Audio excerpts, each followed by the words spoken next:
Mastering any physical or mental skill, whether it's playing the piano, shooting a basketball, or learning a new language, requires more than just time. It requires effective practice.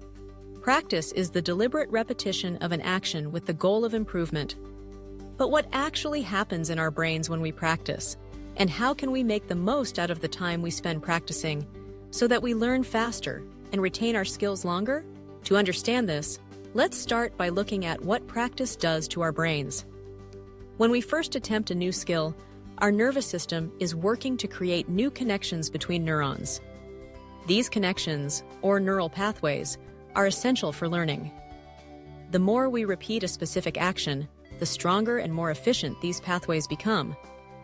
Think of it like carving a path through a forest. At first, it's rough and difficult to follow, but the more you walk the same route, the clearer and easier it becomes. Over time, this process, called myelination, wraps these neural pathways with a fatty substance called myelin, which helps signals travel faster and more accurately.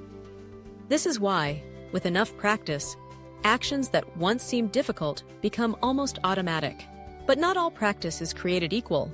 Simply repeating something over and over without focus or intention is not enough. Effective practice is about quality, not just quantity.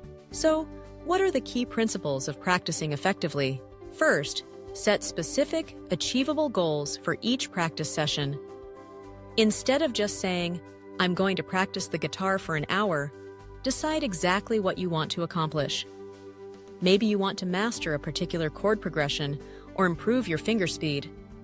Having clear objectives helps you stay focused and measure your progress. Second, break down complex skills into smaller, manageable parts. If you're learning a new song, don't try to play the entire piece perfectly from the start. Instead, focus on one section at a time. Practice the most challenging parts slowly, making sure you're playing each note correctly. Gradually increase your speed as you become more comfortable. This method, called chunking, allows you to build a strong foundation before putting all the pieces together. Third, practice with full concentration and minimize distractions. It's easy to fall into the trap of mindless repetition, but real improvement happens when you're fully engaged. Turn off your phone, find a quiet space, and give your full attention to the task at hand. If you notice your mind wandering, take a short break and return with renewed focus. Fourth, embrace mistakes as opportunities for growth. When you make an error, don't just move on and hope it gets better next time. Pause. Identify what went wrong and try to correct it. This process of error correction strengthens your neural pathways and helps prevent the same mistake in the future. Remember, the goal of practice isn't to avoid making mistakes, but to learn from them. Fifth, vary your practice routines. Doing the same thing in the same way every time can lead to boredom and plateaus. Instead, mix things up. Try practicing in different environments, at different times of day, or with different techniques. This variability challenges your brain and helps you adapt your skills to new situations. Sixth, get plenty of rest. Sleep is essential for consolidating memories and solidifying the skills you've practiced. During sleep, your brain continues to process and strengthen the neural pathways you've built during the day. So, don't underestimate the power of a good night's sleep in your learning journey. Finally, be patient and persistent. Mastery doesn't happen overnight. Progress may be slow at times, but every practice session brings you one step closer to your goal. Celebrate small victories along the way, and remember that consistent, focused practice will lead to long-term improvement. In summary, effective practice is about more than just putting in hours.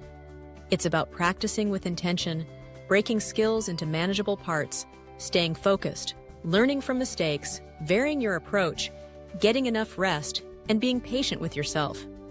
By following these principles, you can make your practice sessions more productive and enjoyable, and you'll be amazed at how quickly you can improve. So, whether you're learning to play an instrument, perfecting your free throw, or mastering a new language, remember that how you practice is just as important as how much you practice. With the right approach, you can unlock your full potential and achieve your goals, one practice session at a time.